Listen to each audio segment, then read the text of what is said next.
আজকে 6ই এপ্রিল 2025 আমরা এসছি চাকদায়, নদিয়া ডিস্ট্রিক্টে। আমার সামনে যিনি বসে আছেন তিনি আপনাদের উদ্দেশ্যে কিছু কথা বলবেন। ওনার নামটা আমি মাঝে বলে দেবো।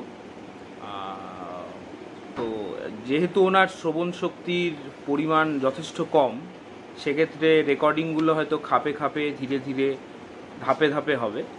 তো আমরা কিছু কোশ্চেনিয়ার তৈরি করে নিয়ে এসেছি, সেগুলো আমরা একটা একটা করে ওনাকে দেব। উনি ওনার স্মৃতির মণিকোঠা থেকে আমাদেরকে একটি একটি রত্ন বার করে ওনার যা মনে আছে সেগুলো আমাদের বলবেন।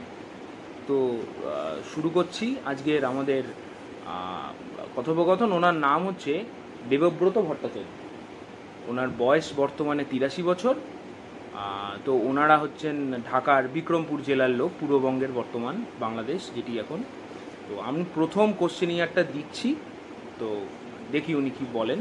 তো অনেক সাউন্ড আশপাশ দিয়ে আসতে পারে, সেটা নিয়ে কোনো সমস্যা নেই, ইনফর্মাল একটা ডিসকাশন হবে। ধন্যবাদ।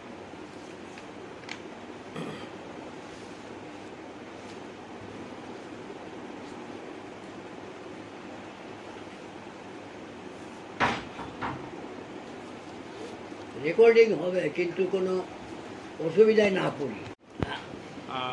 চালু করুন আপনার যেরকম ইচ্ছা। না না না, কথাটা বলছি।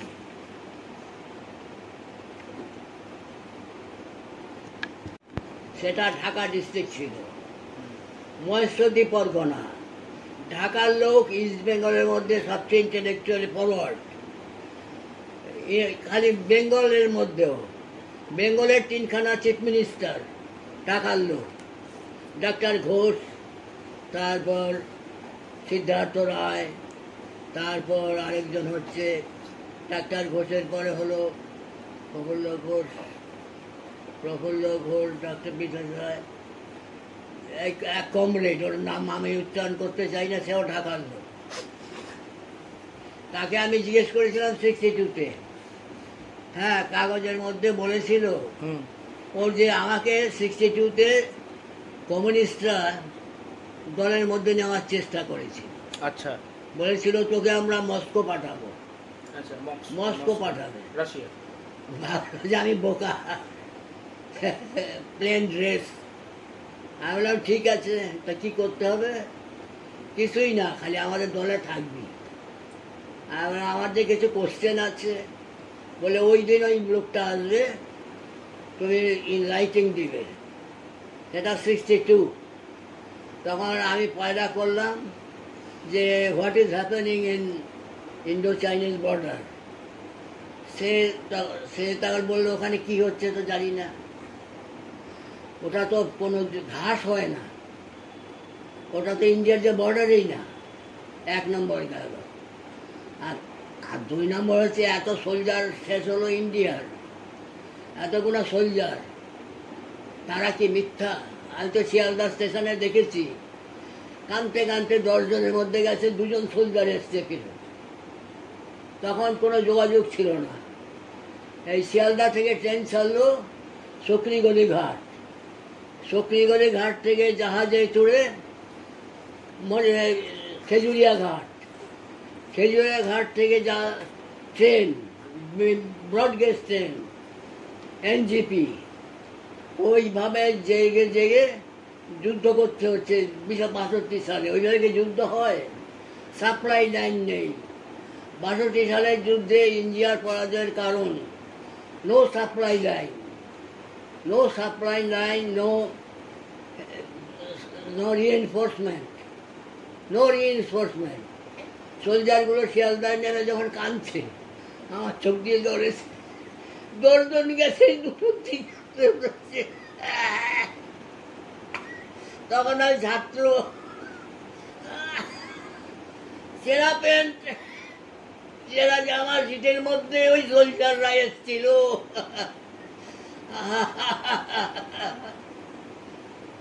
62 সালে আমি স্টুডেন্ট ছিলাম।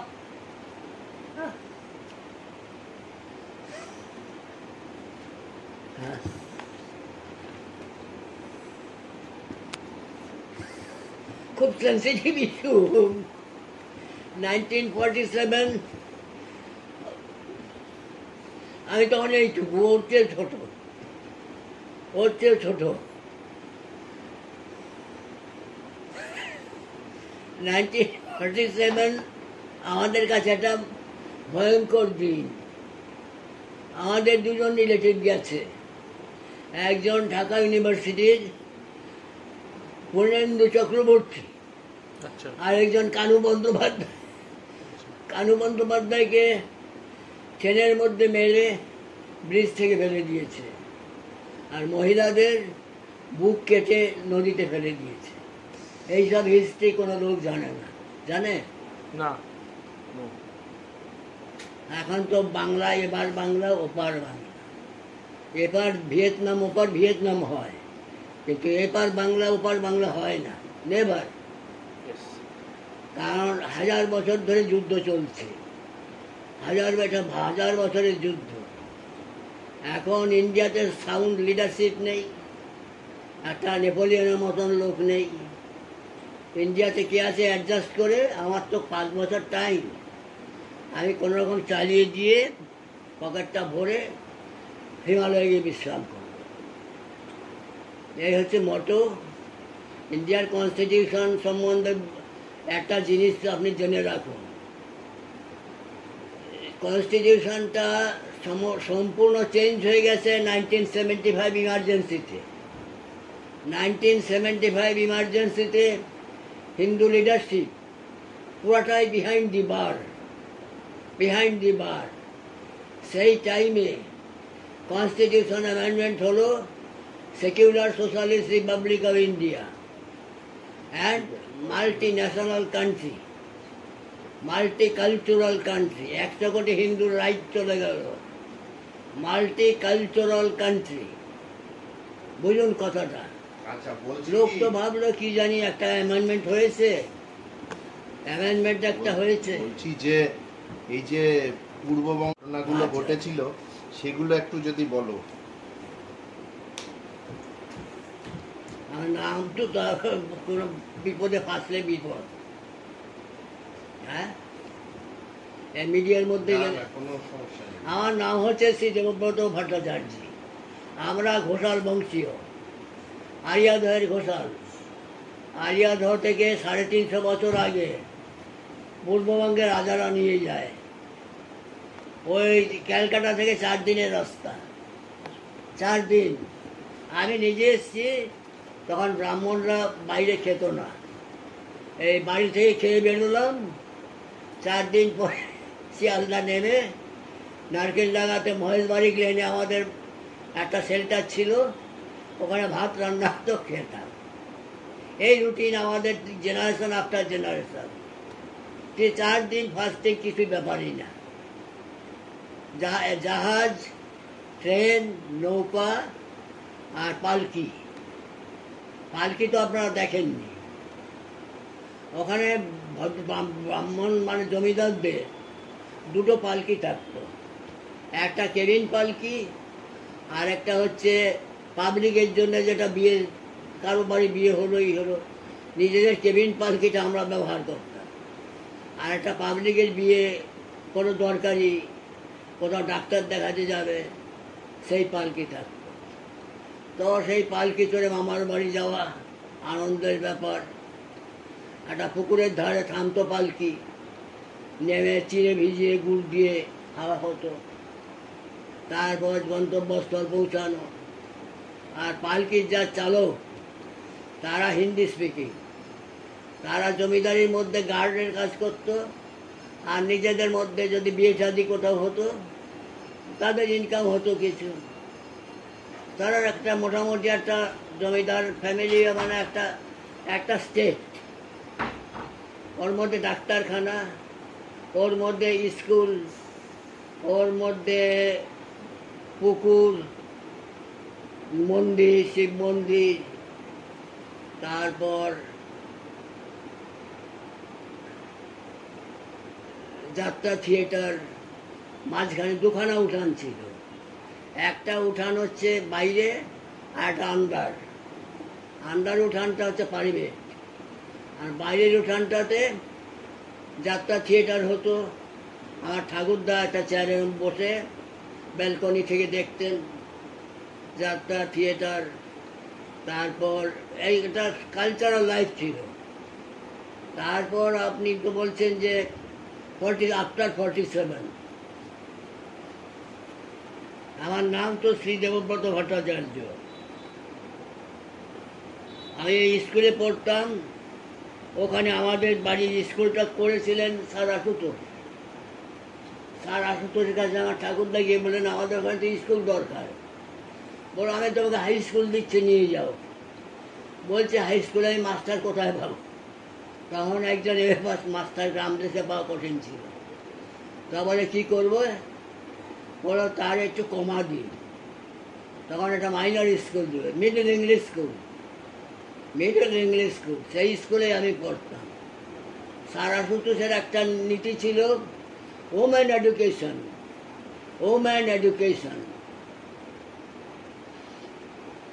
স্যার আশুতোষ বললেন যে ওমেন এডুকেশন তোমাদের কি সিস্টেম? বলো তো, জানেন তো ওই দেশে কি অবস্থা, ওমেন এডুকেশন কি হবে? স্যার আশুতোষ বললেন যে ওমেন এডুকেশন হবে, ক্লাস ঘরের সামনে একটা বেঞ্চি পেতে দেবে, প্রত্যেকের বাড়ির মেড সার্ভেন্ট থাকবে পাশে দাঁড়িয়ে, ক্লাস হয়ে যাবে বাড়ি চলে যাবে। বাইরে, স্কুলের বাইরে, এই ধরুন আপনার ক্লাসরুম, এইখানে একটা বেঞ্চি পাতা, ওইখানে বসে পড়াশোনা শিখলো, চলে গেল বাড়ি। প্রত্যেকের সাথে মেড সার্ভেন্ট ছিল। এই 1 নম্বর।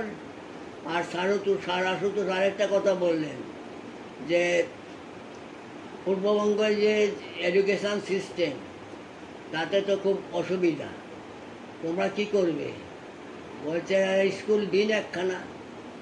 তো একটা মাইনর স্কুল দিলে, সেই স্কুলে আমি শুরু করেছিলাম। আর সেই স্কুল এখন অন্য নাম হয়ে গেছে। স্যার আশুতোষেরও নাম নেই, আমাদেরও নাম নেই, তাদের নাম। তো আমরা বলছি যা হয়। আর 1950 সালে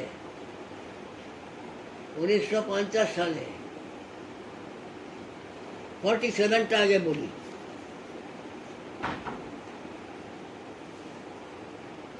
হ্যাঁ, আমি নাম মনে আছে, ওরা পাল্টে নিল। আমার টাইমে ছিল DOTA SHIA, গোটাসিয়া এমই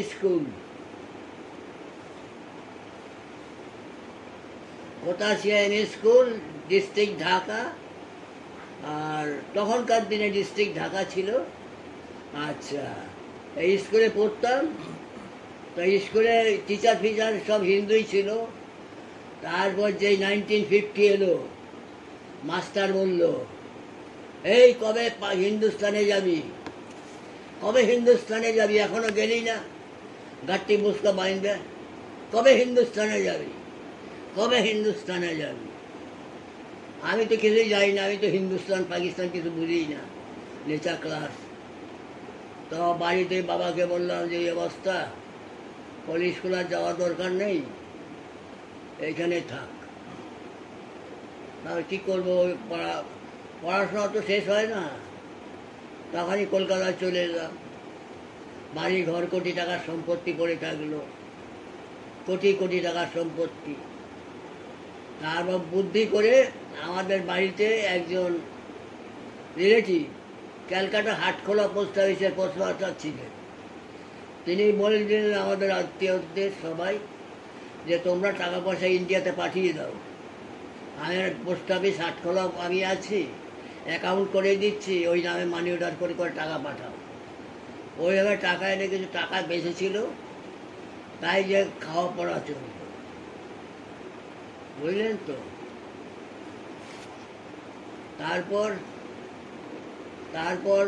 1947-এর যে 15th আগস্ট 14th আগস্ট, সেইটাই ইম্পর্টেন্ট খুব। আমি তখন এইটুকু। তো আপনার মা বলছেন সকাল থেকে ভালো জামা কাপড় পর, আজকে স্বাধীন, আজ স্বাধীন। আমি তো বলি স্বাধীন কি স্বাধীন, এই স্বাধীন প্রতিদান হলো সামনে সোড, তারপর লাঠি এর সামনে থাকলো, আর আমরা থাকলাম প্রতিদানের পেছনে। বন্দে মাতরম হচ্ছে, আর ওই দিক দিয়ে তরিকা বলতে ওইগুলো হচ্ছে। বন্দে মাতরম বন্দে মাতরম বলতে বলতে আমি যাচ্ছি, তো আমার তো আর বসে পড়েছে এই যুগ বাচ্চা, তো কাঁধে উঠে পড়লাম কম্পাউন্ডার সাহেবের। বাবা ডাক্তার, কম্পাউন্ডার ছিলেন দুজন। কাঁধে বসে পড়লাম, এক হাতে তেরঙ্গা ঝান্ডা, আরেক হাতে টেনে মাথাটা ধরে থাকলাম। তো হাটখোলার ওখানে গেল, প্রসেশন থেমে গেল। প্রসেশনের থেকে উগ্র উগ্র বচন হলো। তারপর বলল, তারপর মিটিং হলো প্রসেশন যে হাটখোলাতে। মিটিংয়ের মধ্যে বলল, হিন্দুরা তো নিজের দেশ পেয়ে গেছো, তোমরা তো খুব আনন্দে আছো। হিন্দুরা তো নিজের দেশ পেয়ে গেছো, এবার তোমরা সব ধীরে ধীরে নিজের দেশে চলে যাও, ধীরে ধীরে নিজের দেশে চলে যাও। এই হচ্ছে 14th আগস্ট 15th আগস্টের স্মৃতি। মানে নিজের দেশ পেয়ে গেছো, স্বাধীন দেশ, সেখানে গিয়ে আনন্দে থাকো। তারপর আনন্দে তো থাকা হলো, ভাত নেই, চাল নেই, ডাল নেই, 57 কিলো চাল, তাও মানে হাই শিয়ালদা নারকেলডাঙ্গা বাজারে, এই এর চেয়ে ছোটো, ওই বাচ্চাটার চেয়ে ছোটো। আমি বেলেঘাটা শিয়ালদা সব ঘুরে সারাদিনে 1 কিলো 2 কিলো চাল ব্ল্যাকে কিনতাম। আর থাকতাম নারকেলডাঙ্গা যে লেকটা আছে, ওই লেকের পাশে। তো ওভাবে তো কী খাওয়া যায়, পেটের ব্ল্যাকে কিনতে হতো। তারপর আপনার এইটুক বাচ্চা বয়সে আপনার ওই লেকের থেকে কর্নওয়ালিস স্ট্রিট আর বিবেকানন্দের জংশন, ওখানে রানী ভবানী স্কুল ছিল। রানী ভবানী স্কুলে পড়তাম। শিক্ষকরা আমাকে খুবই করত, স্নেহ করত। আমি বলি যে ওই দেশের শিক্ষক ছিল, এই দেশে কি। তারপর আমি তো দেখলাম, যে বুঝলাম ব্যাপারটা। মাস্টাররা বললো যে তুই ভাবিস তোকে আমরা দেখবো। তো আমি কাদাপাড়া থেকে ওই জায়গাটার নাম আছে কাদাপাড়া, সুভাষ সরোবর, ওইখান থেকে কর্নওয়ালিস স্ট্রিট আর বিবেকানন্দ রোডের ক্রসিং পায়ে হেঁটে যেতাম। পায়ে হেঁটে, কোনোদিন বাসে যেতাম, পায়ে হেঁটে যেতাম। এবং আপনার এই কি বলে, ওখানে যাওয়ার পথে এই বসু বিজ্ঞান মন্দির, সায়েন্স কলেজ, ওখান থেকে ফুল নিয়ে, সকালবেলা মর্নিং স্কুল হতো, ফুল নিয়ে মাস্টারদের দিতাম। তো মাস্টাররা বললো, তুই তো মাত্র এসছিস, তুই কী করে ফুল পেলি, তোর বাড়ি নেই, ঘর নেই। আরে আমি বললাম যে সায়েন্স,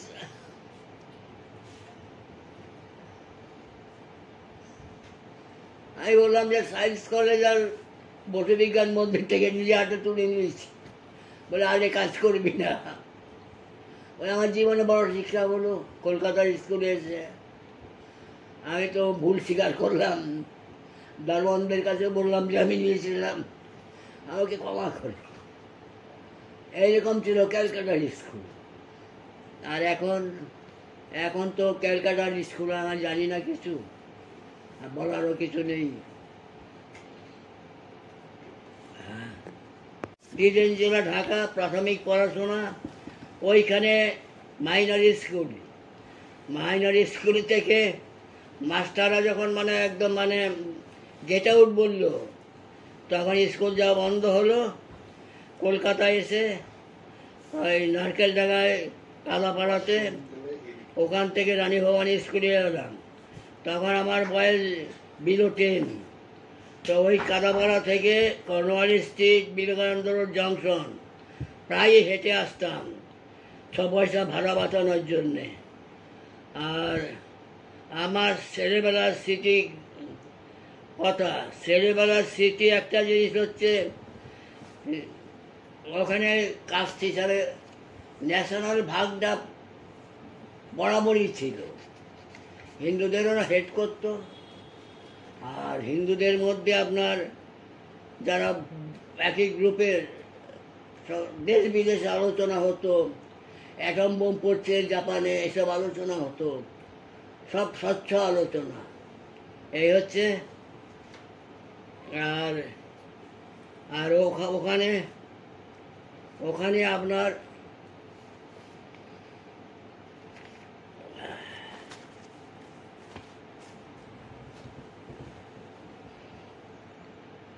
আমাদের পরিবার তো মানে বড় পরিবার ছিল, তো কেউ কলকাতাতে, কেউ ঢাকাতে, এরকম।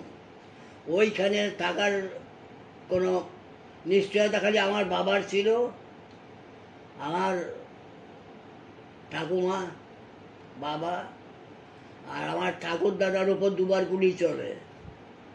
ঠাকুরদাদার উপর গুলি চলে, তখন ঠাকুরদা ঢাকা চলে যান, আর জিংমা ফেরেনি। ওইখান থেকে কলকাতা এসে যখন দেখছে যে বস্তির মতন জায়গা, সেই রাতেই হার্ট ফেল না, ব্রেনের হেমারেজ, সেরিব্রোভাস্কুলার অ্যাক্সিডেন্ট, হ্যাঁ হ্যাঁ হ্যাঁ, সেই ফার্স্টে নাইটেই চলে গেল। এই হচ্ছে আমাদের ট্র্যাজিক লাইফ।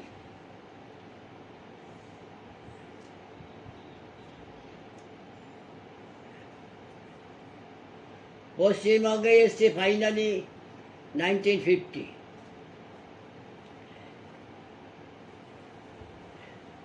সবাই একসাথে আসতে পারেনি, একসাথে আসা কষ্ট ছিল, খুবই কষ্ট ছিল।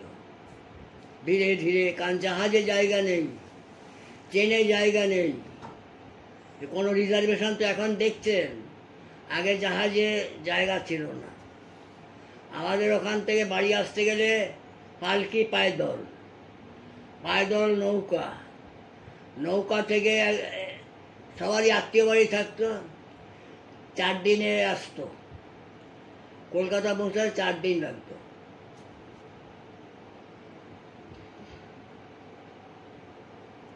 একবারে আসেনি কেউ। যতটা পারা গেছে, টাকা পয়সা কিছু আনার দরকার, তো সেই টাকাও আনতে যায় না, অনেক কষ্ট করে কিছু টাকা পয়সা আনা হয়েছে। আর জমি জায়গাও সেরকম করে বেচা টেচা হয়নি। 3খানা বাড়ি ছিল, ঢাকা, নারায়ণগঞ্জ আর গ্রাম, 3খানা জায়গা। ঢাকার বাড়িটা এক রেভিনিউ অফিসার নিয়েছিল ভাড়া। রেভিনিউ অফিসার বললো যে তোমাদের সদর খাজনা কমিয়ে দেবো, বাড়িটা ভাড়া দাও। আর আমরা সরল লোক দিয়েছি বাড়ি ভাড়া, বাড়ি খারাপ নেই। নারায়ণগঞ্জের বাড়ি ছিল, জায়গা ছিল, দরজা জানলা সব তৈরি, সব তখন পাকিস্তান হয়ে গেল। তখন চলে আসতে হলো, সব পড়ে থাকলো, শিব মন্দির পড়ে থাকলো, তারপর নারায়ণ পড়ে থাকলেন, চণ্ডী মণ্ডপ ফাঁকা, এইসব। তারপর বুলডোজার দিয়ে ওরা ভেঙে দিল। এখন একটা ভিডিও দেখেছিলাম, ভিডিওর মধ্যে প্লেন, মন্দির, প্লেন কেন শিব মন্দির? বলছে এরকম একটা বিশাল ভূমিকম্প হয়েছিল, ভূমিকম্প থেকে, ভিডিওটা দেখে, ভূমিকম্প থেকে সব মন্দির উড়ে গেছে। ইটগুলো কোথায়? ইটও কি জানি, ইট কি হলো জানি না তো। শিব মন্দিরে ইটও নেই, শিব দূরে একটা জায়গায় উল্টে ফেলে দিয়েছে। এই আমাদের কপাল লাগলো।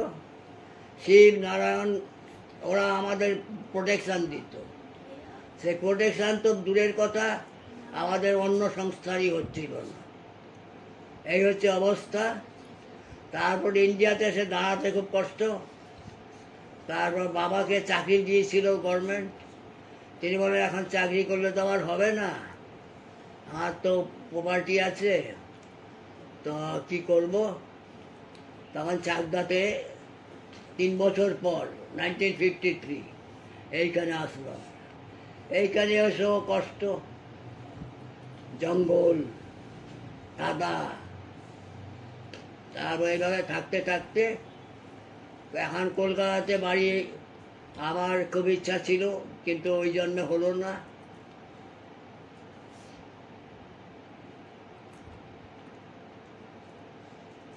এই হচ্ছে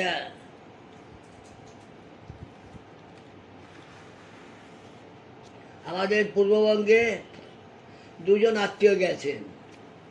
একজন ঢাকা ইউনিভার্সিটির অধ্যাপক পূর্ণেন্দু চক্রবর্তী। তা আমি বাচ্চা বয়সে খুব ছোট থাকতে কোলে উঠে মা বলছে যে ছেলেটাকে ট্রেনে উঠাও, তো বাবা ট্রেনে উঠিয়ে ঢাকা নিয়ে গেলেন। তো পূর্ণেন্দু চক্রবর্তী বাড়িতে উঠলাম, উঠে আমি দেখছি যে ছোট জায়গা, হামাগুড়ি দিয়ে দিয়ে রাস্তায় চলে গেলাম, দিয়ে আর রাস্তাতে হারিয়ে গেছি। হারিয়ে গিয়ে যে যার বাড়িতে যাই সে তো দেখেছি অন্য লোক। তখন কোয়ার্টারে, ঢাকা ইউনিভার্সিটির কোয়ার্টার, তো অন্য লোক। আমি তখন কাঁদতে শুরু করলাম। কাঁদতে শুরু করতে এক হিন্দু মহিলা, লাল শাড়িটা দেখে আমি বুঝলাম হিন্দু মহিলা। সে কার ছেলে করতে করতে তখন আমাকে পৌঁছে দিল জায়গায়, ওই প্রফেসরের বাড়িতে। সেই প্রফেসরকে কদিন পরে শুনলাম পিঠের মধ্যে স্ট্যাবিং করে মেরে দিয়েছে। কারা? আমরা আসার কদিন পর। কারা? হ্যাঁ, কারা? মানে কারা স্ট্যাবিং করে মারলো? কি? ওই যে প্রফেসরের সাথে আপনি দেখা করলেন, কারা স্ট্যাবিং করে মারলো? তার নাম পূর্ণেন্দু চক্রবর্তী, ঢাকা ইউনিভার্সিটি, এবং তিনি আমাদের আত্মীয় রিলেশন। আমি বাচ্চা বয়সে তার কোলে উঠেছি। তারপর আমি দেশে ফিরে গেলাম গ্রামে, তখন শুনলাম যে তাকে মেরে দিয়েছে। তাকে কারা মারলেন? মানে পূর্ণেন্দু বাবুকে কারা মারলেন? কারা মারলো এটা জিজ্ঞেস করতে হবে। আমি এটা গেস, আচ্ছা ইউ শুড গেস। আচ্ছা। ছাত্ররা স্টুডেন্ট স্যার যে এরকম মুখ ঘুরিয়েছে পিঠের মধ্যে স্ট্যাকিং করে। পিঠে? তাকে হাসপাতালে নেওয়া হলো। হাসপাতাল বললো আমার পিঠ তো ঘামে ভিজে গেল। কি হয়েছে? হাত দিয়ে দেখে রক্ত। তারপরে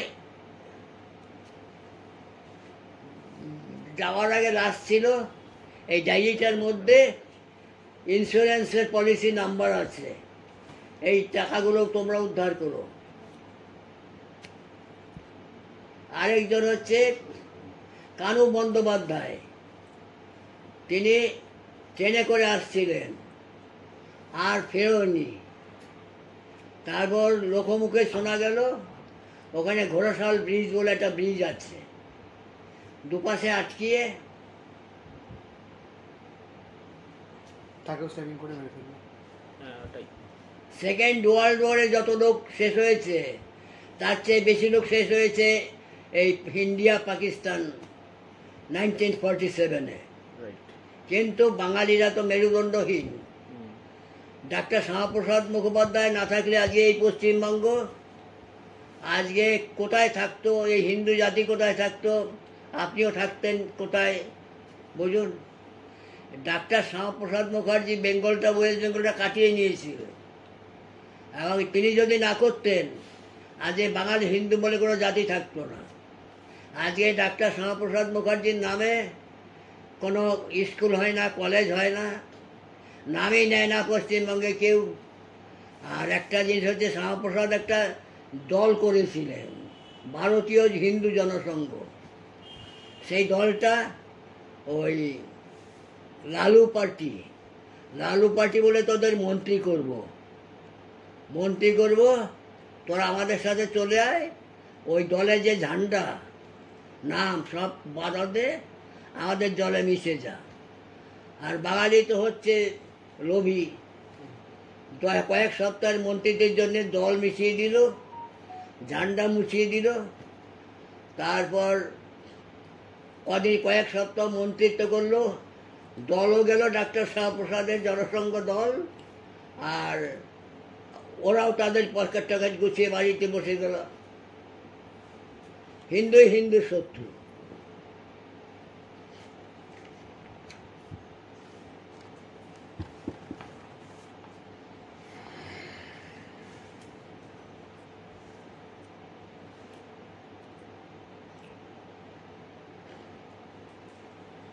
আমাদের ক্যালকাটাতে একটা রেসিডেন্স ছিল, 48 মহেশবাড়ি লেন, নারকেলডাঙ্গা, ক্যালকাটা 11। সেইখানে আমরা থাকলাম, তারপর স্ক্যাটার্ড হয়ে গেলাম যার যার জায়গায়।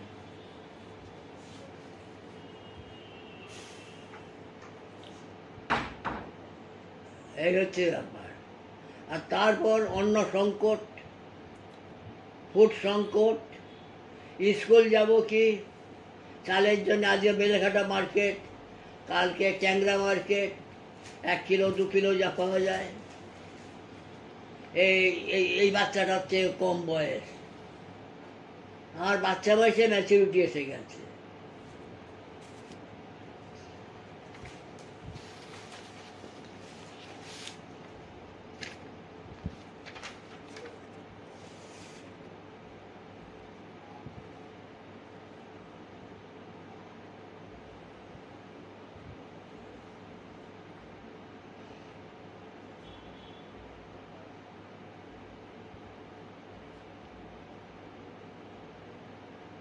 আমার রুটির ধান্দা, চাকরির ধান্দা, বাচ্চা বয়স, যুবক বয়স, এই ধান্দাতেই পার হয়েছে। আর বন্ধু বান্ধব আমি জাতীয়তাবাদী লোক, পশ্চিমবঙ্গে বন্ধু বান্ধব হওয়া খুব কঠিন। হ্যাঁ, কারণ আমি ঋষি বঙ্কিম কলেজে পড়তাম, বঙ্কিমের বাড়িতে যেতাম রোজ। আমার মনটা অন্যভাবে মোল্ডেড হয়ে গেছিল। আর নৈহাটি কলেজে কমিউনিস্টদের সাথে আমার গন্ডগোল হয়েছিল।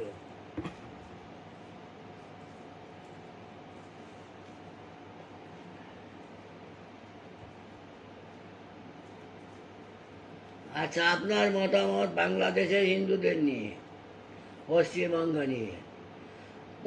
বাংলাদেশ বলা উচিত না, এটা বঙ্গিস্তান। আফগানিস্তান, পাকিস্তান, বঙ্গিস্তান। বাংলাদেশ বলতে হিন্দু বাঙালিদের ইমোশনে টাচ করা হয়, যেটা তো আমাদেরই লোক, কিন্তু এটাকে রিয়েল নাম হবে বঙ্গিস্তান। হ্যাঁ, কালচারালি তারা বাঙালির সাথে যোগ নেই। তাদের সিম্বল হচ্ছে খেজুর গাছ। হ্যাঁ, বাঙালিদের সিম্বল হচ্ছে কি সুজলাং সুফলাং মলয়জ শীতলাং। খেজুর গাছ বাঙালিদের দরকার নেই। আর যে খেজুর গাছ সিম্বল করেছে, 2 দিন বাদে দেখবেন খেজুর গাছেরই দেশ হয়ে যাবে। দেখবেন কোনো বিষয় অসুবিধায় না পড়ি, কারণ অনেক কিন্তু লুজ কথা হয়ে যাচ্ছে।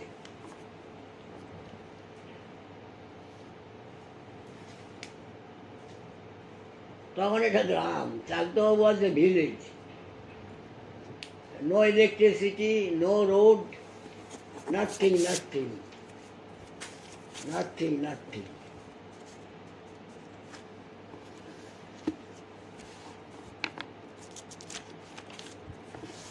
অন্য 10টা গ্রামের মতন ছিল। এখন চাকদার কিছু না, 10টা গ্রামের মতন। স্টেশনে ট্রেন, তারা তো খুব কম ট্রেন ছিল। এই হলো ব্যাপার। আর হঠাৎ করে লোক বাড়তে শুরু করলো 71 সাল থেকে। 71 সাল থেকে ধরে লোক বাড়তে শুরু করলো। এখন আজকে যা দেখছেন, এই 71 সালের লোক। আর চাকদাতে একটা জিনিস হচ্ছে, চাকদাতে 4টে জেলার লোক, হুগলি, 24 পরগনা, বনগাঁ, চাকদা, তারপর আপনার ফরেনার, বর্ডার পাস, ওরা এখান থেকে ট্রেন ধরে শিয়ালদাতে ঢুকে যায়। চাকদাটা হচ্ছে ভাইটাল ফর ফরেনার্স, কিন্তু এটা কেউ জানে না। ঘরে ঘরে অন্ন কষ্ট, স্কুলে ছাত্ররা আসতো, মাথা ঘুরিয়ে পড়ে যেত অর্ধেক ছাত্র, ফর ওয়ান্ট অফ ফুড। শিক্ষক মাইনে পাত না, মাথা ঘুরিয়ে পড়ে যেত ক্লাসের মধ্যে, এত অন্ন কষ্ট ছিল। হ্যাঁ, ডাক্তার ছিল না? কি বলছে? Doctor doctor doctor doctor doctor doctor doctor doctor doctor হ্যাঁ, ডাক্তার ছিল না? ডাক্তার আমার বাবাই ডাক্তার। ও আচ্ছা আচ্ছা।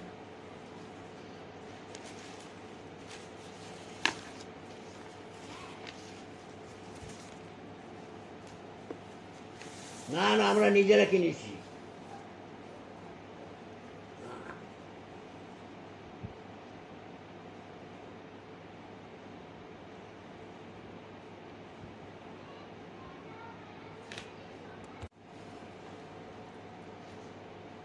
কোয়েশ্চেনটা পড়ে দিই তাহলে রেকর্ডটা হবে।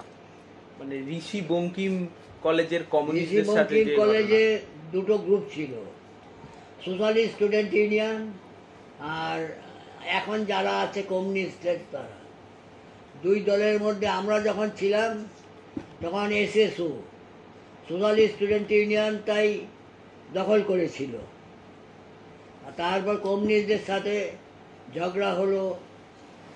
কমিউনিস্টরা একটা ছেলের চোখের মধ্যে ব্লো পাইপ আছে না কেমিস্ট্রিতে, সেই ব্লো পাইপ দিয়ে চোখে মেরে দিয়েছিল। সেই ছেলেটি তারপর সারা জীবন চোখে কষ্ট পেত। এইটি হচ্ছে সবচেয়ে মর্মান্তিক ঘটনা।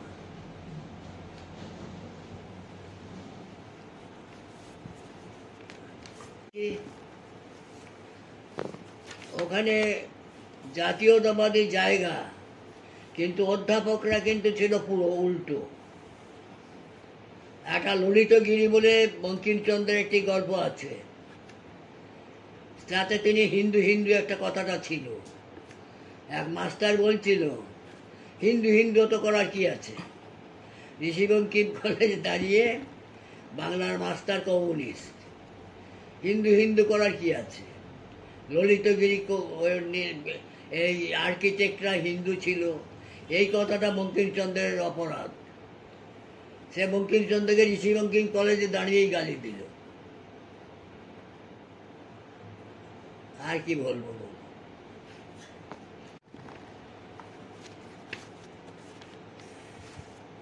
কিন্তু এটা কারেক্ট, কিন্তু প্রেজেন্ট বেঙ্গলের পটভূমিকায় আমি বলছিলাম। প্রেজেন্ট বেঙ্গলে ওল্ডকে দেখলে লোকে টিটকারি মারে, বিশেষ করে চাকদাতে। একদিন চাকদা স্টেশনে আমাকে দেখে একটা লোক বলছে, এই বুড়োটা মরেনি এখনো। আমি তো কিছু বললাম না। এই বুড়োটা মরেনি, এখনো মরেনি।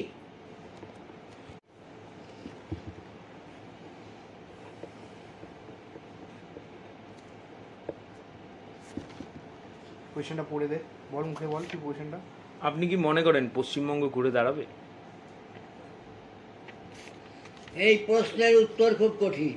একটা কথা, 1940-তে এক পার্টিকুলার কমিউনিটি ডিক্লেয়ার করেছিল যে there live two nations in India, they cannot live united, partition of India should be there, partition of India should be there on the basis of religion, yes. on the basis of religion. উনি কংগ্রেস দেখলো যে দ্বিজাতি তত্ত্বের কথা বলছেন। কংগ্রেস দেখলো যে কমিউনিস্টরা কংগ্রেসরা সব এক হয়ে যারা পাকিস্তান চেয়েছিল তাকে সাপোর্ট করলো। এক ডাক্তার শ্যামাপ্রসাদ বললেন যে এটা তো অবাস্তব প্রস্তাব, এই হিন্দুগুলো কোথায় যাবে। তারপর ডাক্তার শ্যামাপ্রসাদ একা দরবার করে ব্রিটিশের কাছে গিয়ে, তারপর বর্ধমানের মহারাজা, কুচবিহারের মহারাজা, এদের নিয়ে দরবার করে পশ্চিমবঙ্গটা পেলেন। তারপর পশ্চিমবঙ্গের আসল জায়গাটা তো বাদই চলে গেল, ম্যাক্সিমাম চলে গেল, খালি সামান্য একটু জায়গা নিয়ে আজকের পশ্চিমবঙ্গ। এখন এটাও পাকিস্তান করার চেষ্টা হচ্ছে, এইটা কেটে দেবেন কিন্তু। 1971 সালের চাকদা এবং সেই সময় আসা মানুষদের নিয়ে যদি আপনি কিছু বলেন। সেই সময়টা তো যুদ্ধের একটা সময়, এদিকে উদ্বাস্তু স্রোত, এবং 1950 সালের পর 1971-এর উদ্বাস্তু স্রোত সব থেকে বেশি। 1971 সালে চাকদহ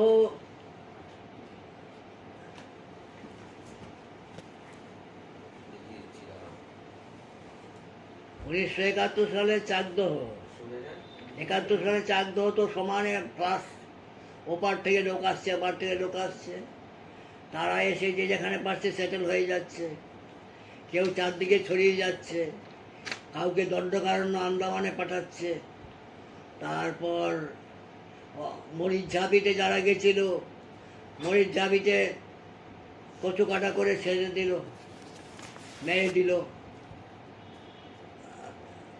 এই হচ্ছে 71 সালের হিন্দুদের ভাগ্য। দণ্ডকারণ্য যারা গেল তাদের কি হয়েছে কেউ জানে না, কিন্তু যারা পূর্ববঙ্গ থেকে 71 সালে এসেছিল, সুন্দরবনে সেটেল করেছিল, তাদের মেরে দিয়েছিল। নদীর জল লাল হয়ে গেল, হাজার হাজার লোক কি হলো কেউ জানে না। মরিচঝাপি কথাটা এখন মুছেই গেছে। আর হিন্দু সন্ন্যাসীদের হত্যা, বিজন ব্রিজের ওপর, সেইকেও ভুলে গেছে। সাইবারি হত্যা সব ভুলে গেছে। আপনি তো জাতীয়তাবাদী মানুষ, আপনি প্রথমেই বললেন, তো কলেজ জীবনে আপনি কোন সংগঠন বা কোন দল? আমি সোশ্যালিস্ট স্টুডেন্ট ইউনিয়ন, আচ্ছা SSO। আচ্ছা, এখন উঠে গেছে। হ্যাঁ, এটা এখন উঠেও যায়নি। সমাজবাদী দল আছে না, হ্যাঁ আছে, ইউপির দিকে সমাজে, ওটা অ্যান্টি সোশ্যাল। কিন্তু আমাদের টাইমে সোশ্যালিস্ট স্টুডেন্টরা ভালো চোখ ছিল।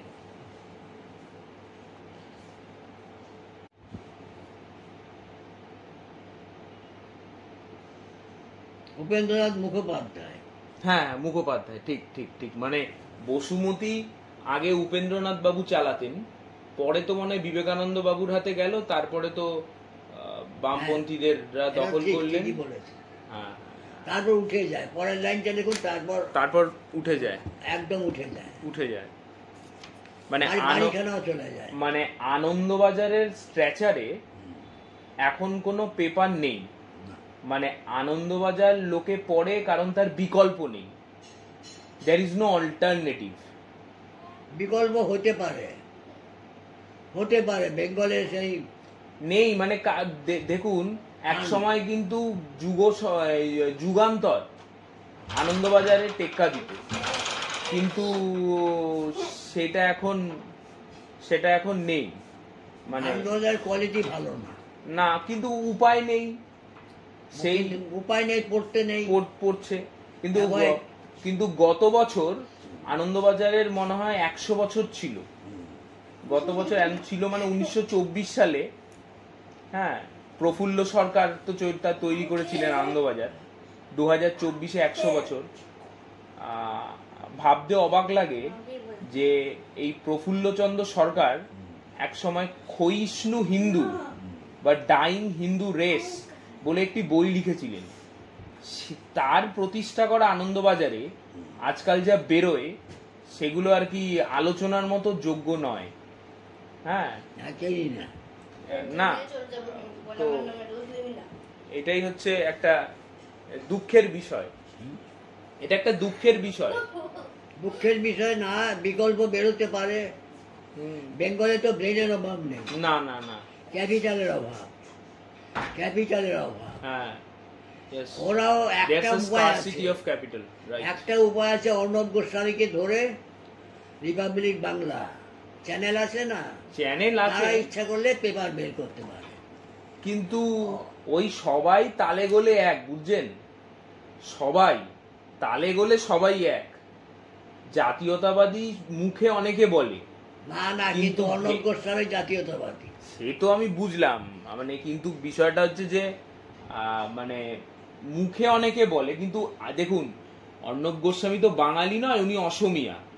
কিন্তু আমি মানে আমাদের লক্ষ্য থাকবে বাঙালি কোনো, ধরুন সেই বিবেকানন্দ মুখোপাধ্যায়ও আর নেই, বা সেই বাঙালি জাতীয়তাবাদী ভদ্রলোক আর নেই, মানে যাকে বলে স্টেটসম্যান।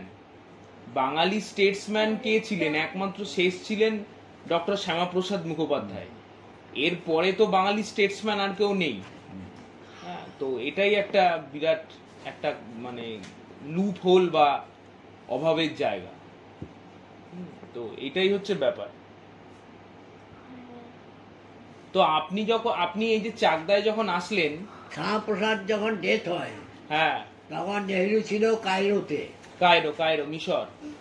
কায়রোতে তখন প্লেন থামতো, সেইখানে সে খবর পেল। তাকে রিপোর্টাররা বললো যে ডাক্তার শ্যামাপ্রসাদকে ডেথ হয়ে গেছে। সে নেহরু তখন লাঠি উঁচিয়ে নাচলো, সেলিব্রেট করলো।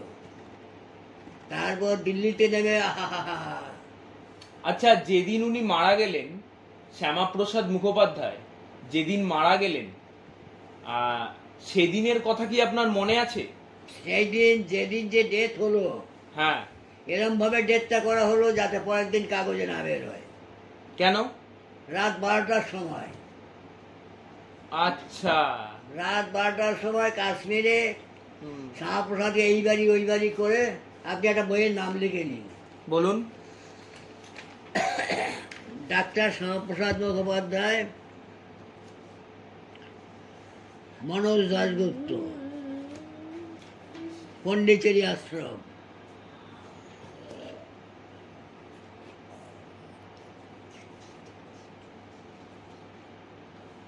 ইংরেজি বাংলা 2। নামটা কি লেখকের? ডাক্তার মনোজ দাশগুপ্ত, প্রফেসর মনোজ দাশগুপ্ত,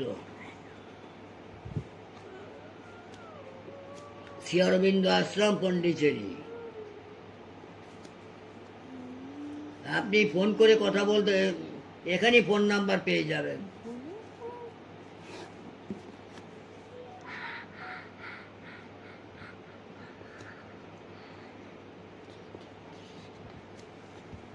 ওই বইয়ের মধ্যে পুরো জিনিসটা ম্যাটেরিয়াল আছে।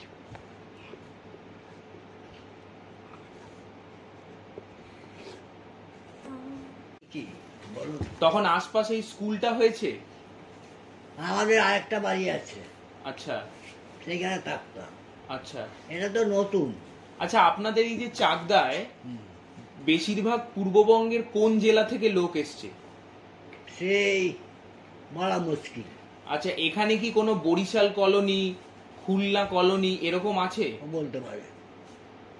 আচ্ছা, আপনার নাতি বলতে পারবেন। আচ্ছা, সে আমি ওর সাথে কথা বলে নেব। আচ্ছা আচ্ছা, ওনার নাতি বললেন যে মানে তাহলে এখানে আসে কি কি নাম আর একবার বলো। Barisal colony, Mymensingh colony. Barisal colony, Mymensingh colony আর পাবনা কলোনি। পাবনা কলোনি, হ্যাঁ। পাবনা কলোনি, হ্যাঁ পাবনা। আচ্ছা আচ্ছা, বলছি যে এই যে আপনাদের অঞ্চল, এই পাশে দেখলাম এই স্কুলটি আছে, এই যে পাশে আপনাদের যে স্কুল, হ্যাঁ, এখানে দেখলাম এইখানে আপনাদের লম্বা করে সব বাড়ি ঘর। তো আপনারা তো ঢাকার লোক, বিক্রমপুর, হ্যাঁ, মহেশ্বরদী। আচ্ছা, আপনারা নারায়ণগঞ্জ। আচ্ছা, নারায়ণগঞ্জ। আচ্ছা, তো এই যে মহেশ্বরদী এর আপনার ওই অঞ্চলের লোক, তাহলে সেক্ষেত্রে দাঁড়িয়ে আপনি এই অঞ্চলে কি আপনারাই একমাত্র ঢাকার? আর আশপাশে যারা থাকে তারা কোন কোন জেলার? তারা কি মানে এই বাংলারই লোক, না তারা আপনার মতো পূর্ববঙ্গ থেকেই এসছে? পূর্ববঙ্গেরই বেশি। আচ্ছা, বেশিরভাগ কোন জেলা অত জানেন না? না, ও তো মানে মিক্সড আছে। তাও কিরকম একটু বলুন আশপাশে, ধরুন আপনার এই পাশের বাড়ি বা তার। না না, ঢাকার লোকরা ম্যাক্সিমাম যাদবপুর, টালিগঞ্জ। আচ্ছা, আর আরেকটা জায়গা আছে গড়িয়া, মানে কলকাতার যেটা সম্ভ্রান্ত অঞ্চল, সেই অঞ্চলে ঢাকার মানুষরা গেছেন। তো ঢাকা, বেহালা, রাইট, অ্যাবসলিউটলি রাইট, বেহালা, বরিশা, হ্যাঁ একদম একদম, মানে গঙ্গার ধারে বরানগর, হ্যাঁ হ্যাঁ হ্যাঁ হ্যাঁ, বেলঘরিয়া। আর তাহলে আপনারা আপনারা আপনারা তো এই আপনার মনে আছে প্রথম যেদিন এইখানে আসলেন? হ্যাঁ হ্যাঁ, একটু বলুন সেটা সম্বন্ধে শুনি। প্রথম আমরা এসছি, একটু মনে করে করে বলুন। মনে করেই বলছি, আমরা থাকতাম কাদাপাড়া। আচ্ছা। সেখান থেকে খুব কষ্ট হতো, জল নেই, ইলেকট্রিসিটি নেই। তারপর ঠিক হলো যে বাবা ঠিক করলেন যে প্র্যাকটিস করার পক্ষে এই জায়গাটা ভালো, ডাক্তারি। আর একটা জিনিস হচ্ছে জমি জায়গা করা যাবে। তখনকার লোকের জমি জায়গার দিকে নজর ছিল, সেই করে এখানে জমি জায়গা হলো, প্র্যাকটিসও হলো, ভালোই প্র্যাকটিস চলছিল। তারপর তিনি চলে গেলেন।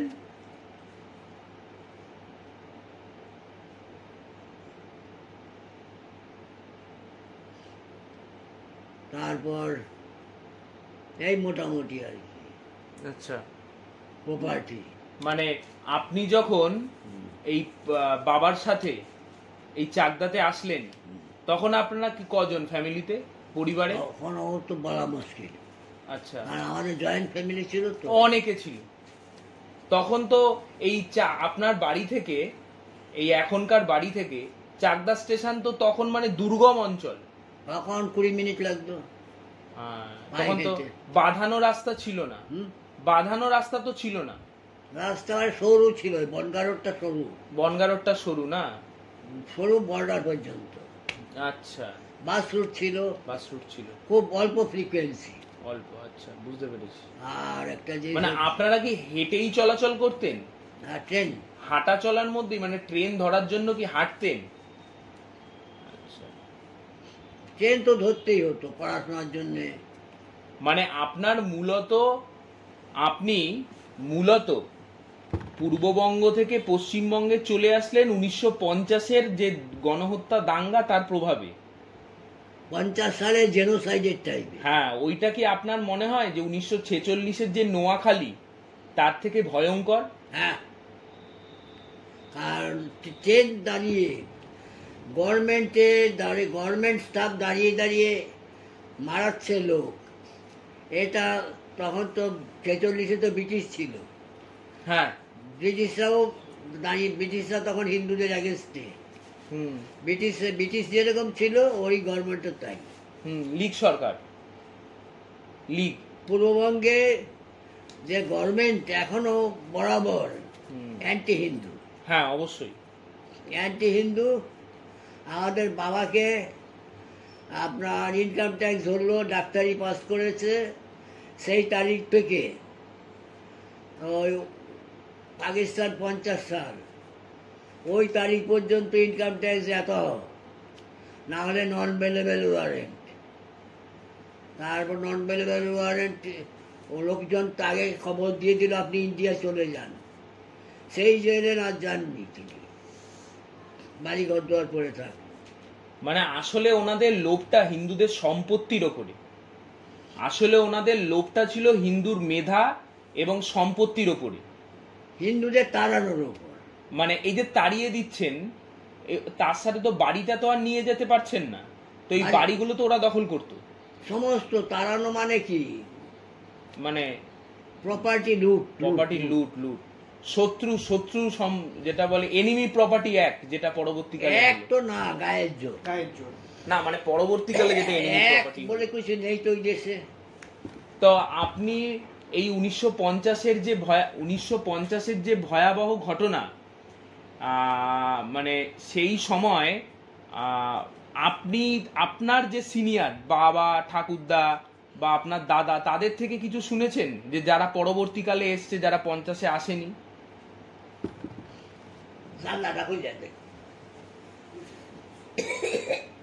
এইটা নিভিয়ে পাখাটা।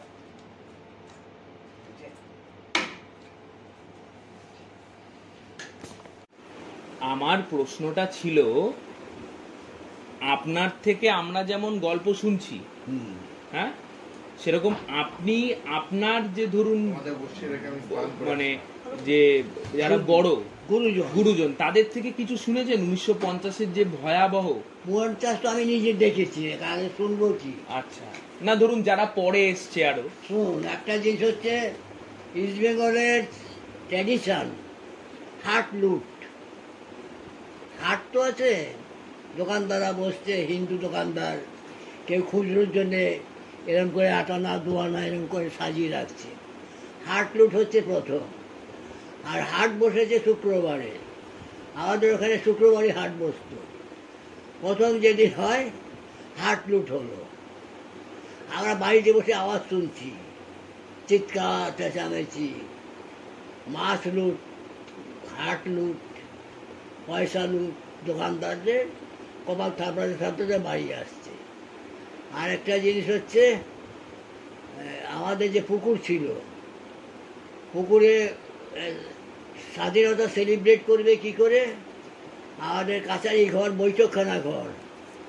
বৈঠকখানা ঘরের থেকে চেয়ার টেবিল সব নিয়ে পুকুরের চারদিক সাজিয়ে দিল, উইদাউট পারমিশন সাজিয়ে ছিট ফেলে দিল।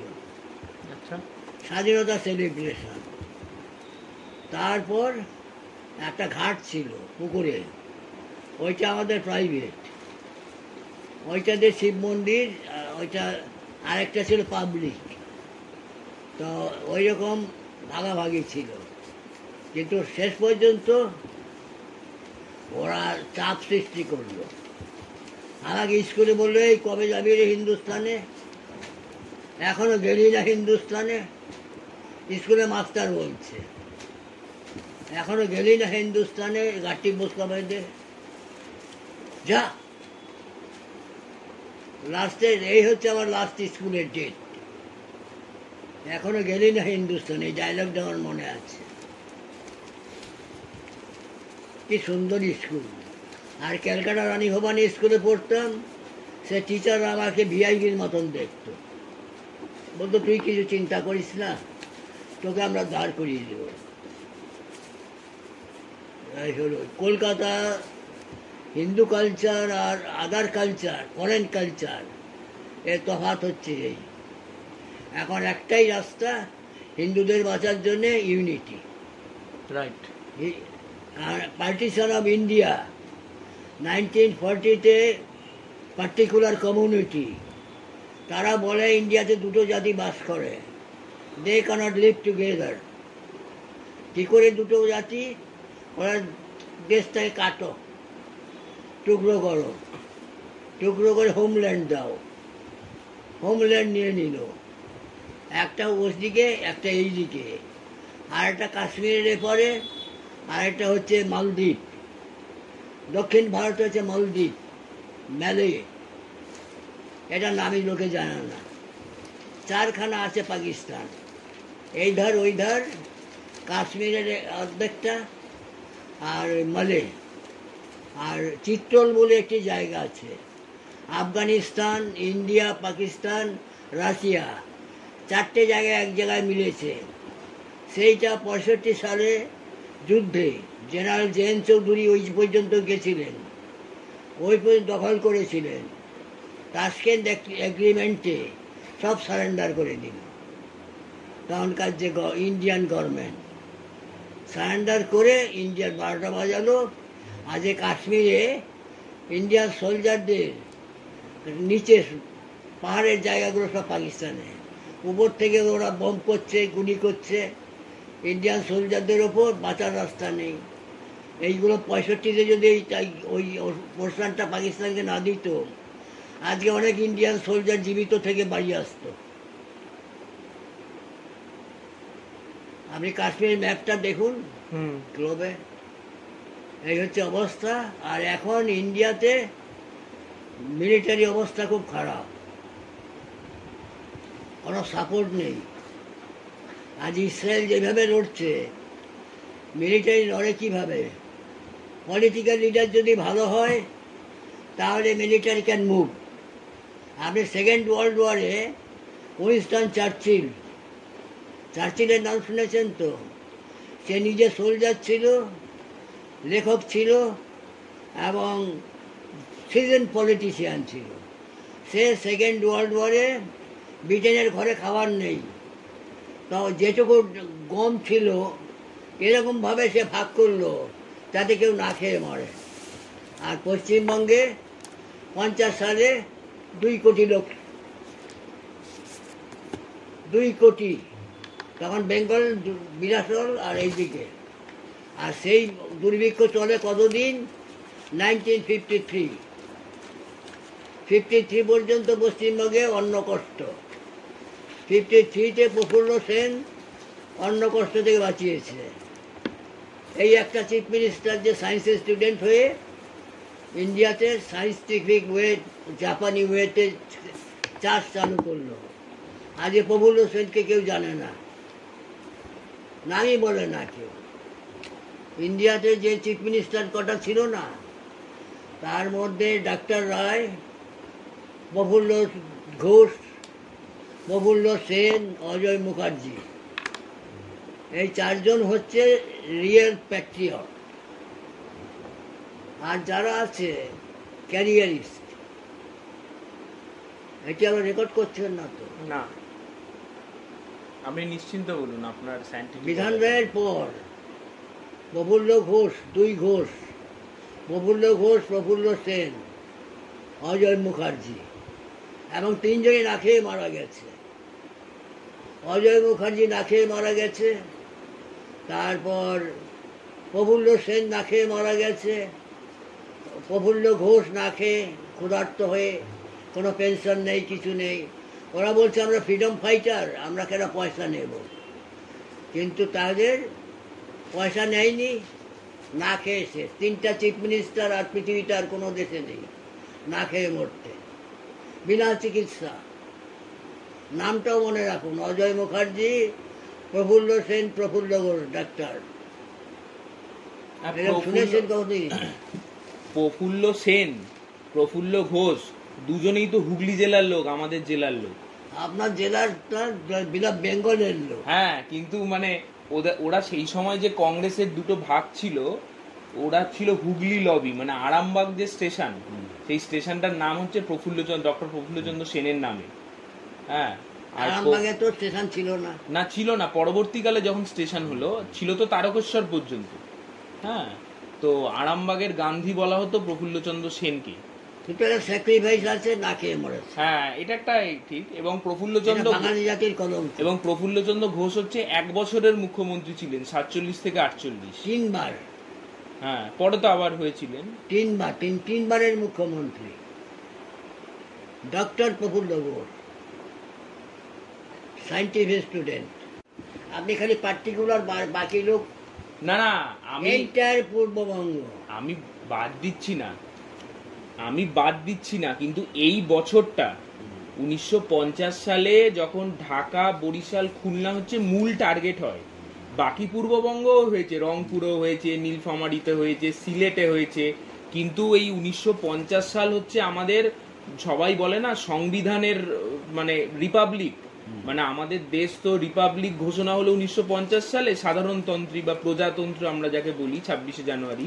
ঠিক একই বছর আমরা 26শে জানুয়ারি আমরা প্রজাতন্ত্র ঘোষণা করলাম, আবার 1950-এর ফেব্রুয়ারি মার্চ একটা বিরাট অংশের লোককে গণহত্যা করা হলো এবং আমরা চুপ থাকলাম। আমরা এইবার এই 2025 হচ্ছে সেই গণহত্যার 75 বছর, রিপাবলিকের 75 এবং জেনোসাইডেরও 75, মানে একটা অদ্ভুত কনসিকুয়েন্সেস। মানে রিপাবলিক যখন আমরা হচ্ছি, স্বাধীন হচ্ছি, তারও যেমন 75 ইয়ার্স। এখন জেনোসাইড সেলিব্রেট করতে গেলে লাইফ অ্যাট স্টেক। হ্যাঁ, ইয়েস। এখন ওয়েস্ট বেঙ্গল ইজ পাকিস্তান। একটা ইকুয়েশন আছে, ওয়াস মানে হচ্ছে হোয়াইট, অ্যাংলো স্যাক্সন, আর পি হচ্ছে প্রোটেস্ট্যান্ট, তার সাথে SG, Saudi group of countries, ওয়াস, SG, CC, communist and China.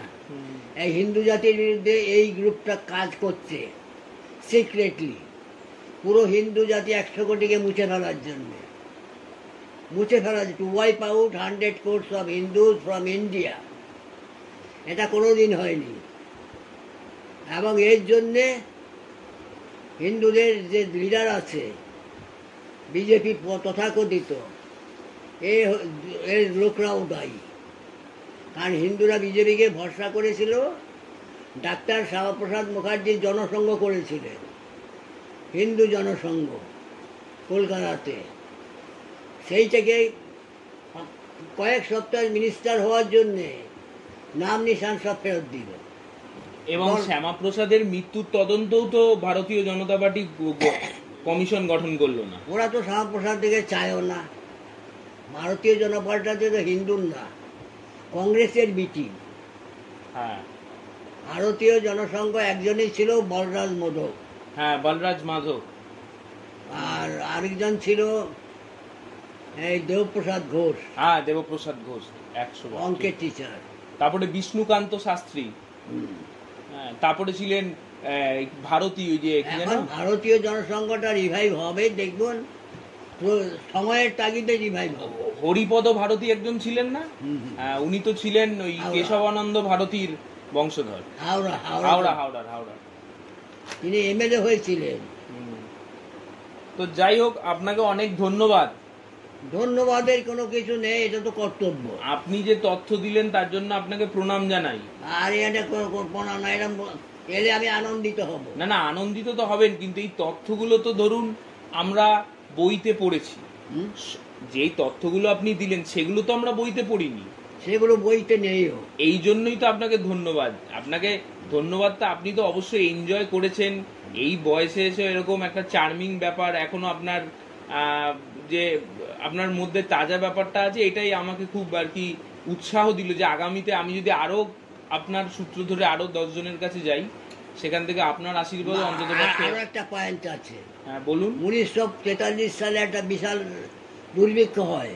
হ্যাঁ, তখন নৌকো ভর্তি চাল সব ব্রিটিশরা ডুবিয়ে দেয়, আচ্ছা, নৌকো বোঝাই চাল। একটা কৃত্রিম অভাব সৃষ্টি করে 2 কোটি লোককে মেরে 4 কোটি লোক এখান থেকে ধরে একদম মানে বার্মা বর্ডার। মান্দালয়। এই 50-এর দুর্ভিক্ষ, 50 মানে বাংলা 50ও ডেঞ্জারাস ফর বেঙ্গলিজ, ইংরেজি 50ও dangerous for Bengali. Yes, both 50 are dangerous. হ্যাঁ? Both 50s are dangerous for the Bengalis. Bengali Hindu, Bengali Hindus.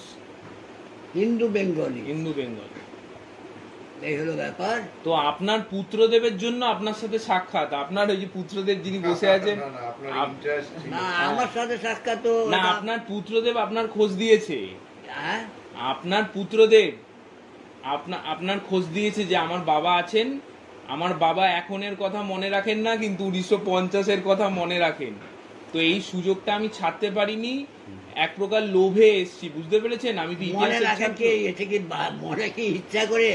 এগুলো হচ্ছে এটা হ্যামারিং এর যদি আমি ডেট জিনিসটা কি সেইটি প্রফেসর চক্রবর্তী তার ডেটে দেখলাম, আমি তার কোলে উঠেছি, ঢাকাতে কোলে উঠেছি, আমি রাস্তায় হারিয়ে গেছিলাম, তিনি খুঁজে বের করলেন, তারপর আমাকে সান্ত্বনা দিয়ে, আমি এখনো তার মুখটা মনে আছে।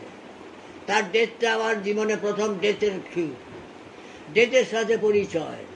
আমি মাকে জিজ্ঞেস করলাম যে মা, এখন তো ওষুধ দিয়ে বাঁচানো যায় না, স্টিচ করে বাঁচানো যায় না, মা কি বলবে? আর ট্রেন থেকে যাকে মেরেছিল কানু বন্দ্যোপাধ্যায়, সে ঘোড়াশাল ব্রিজের ওপর ট্রেন থামলো, ট্রেন থেকে মেরে নদীতে ফেলে দিল, মহিলাদের স্তন কেটে নদীতে ফেলে দিল।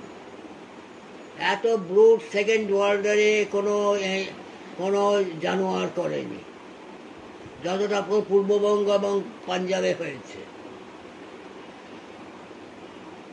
এখন তো সেলিব্রেট কে করবে? এখন পশ্চিমবঙ্গের যে চলছে, প্রাণ বাঁচানো মুশকিল। আমাদের বাড়ির মধ্যে বিষ্ঠা ফেলেছে, বালতি বালতি বিষ্ঠা এনে ফেলেছে, আমি ব্রাহ্মণের ছেলে, সেই বিষ্ঠা মুছেছি। এটা পশ্চিমবঙ্গে ইন্ডিয়ার মধ্যে আছে, ইন্ডিয়াতে নেই। আর নরেন্দ্র মোদী হচ্ছে চেম্বারলেন অফ ইন্ডিয়া। চেম্বারলেনের নাম শুনেছেন? হ্যাঁ হ্যাঁ হ্যাঁ হ্যাঁ চেম্বারলেন ছিল ব্রিটিশ প্রাইম মিনিস্টার। হ্যাঁ সে জার্মানিতে গেল শান্তি স্থাপন জন্য। তার সাথে একটা ছাতা থাকতো, মহেন্দ্র দত্তের বড় ছাতা। সেই ছাতা নিয়ে এসে প্লেনে উঠতো, 2 সিটার প্লেনে ছাতা নিয়ে। এরকম ফানি লোক। সে জার্মানিতে গেছে শান্তি স্থাপন। আজকে এখানে পার্টি, ওখানে পার্টি, কালচারাল অনুষ্ঠান, তা এই করে তাকে এনগেজ রাখলো। তারপর জার্মানির যে শাসকরা, সে বললো আপনার তো অনেকদিন থাকলে আর কিছু দিন থাকুন।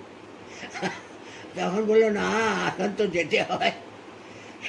সে প্লেন থেকে লন্ডনে নামার আগেই শুনলো যে জার্মানি বম্বিং শুরু করেছে। তখন তাকে কৌদিক থেকে সরিয়ে দিল। চার্চিল এলো এবং ব্যবস্থাটা সামাল দিল। আর যে চেম্বারলেন, সে খুব আদর যত্ন করেছে, জার্মানিতে দারুণ খাইয়েছে। আজকে থিয়েটার, কাল নাচ, বল ড্যান্স। কাজের কাজ কিছু করে না। হ্যাঁ, কাজের কাজ ব্রিটেনের জন্য সে কিছু করে না। কাজের কাজ যাতে না করে সেজন্য এনগেজ রেখেছে। এনগেজ রেখেছে। জার্মানি এনগেজ রাখলো, তারপর তাকে সরিয়ে দিল। তো ঠিক আছে, যাই হোক, এখানে আমরা আজকে শেষ করছি। হ্যাঁ, আমরা আজকে তাহলে এখানে রেকর্ডিংটা শেষ করছি, পরে এমনি তো কথা হবেই। মানে রেকর্ডিংটা এখানে শেষ করলাম। কোথায় রেকর্ড হয়েছে? মানে যেটা আমরা রেকর্ডিং আপনার করেছিলাম কথা এইখানে মেনলি শেষ হলো।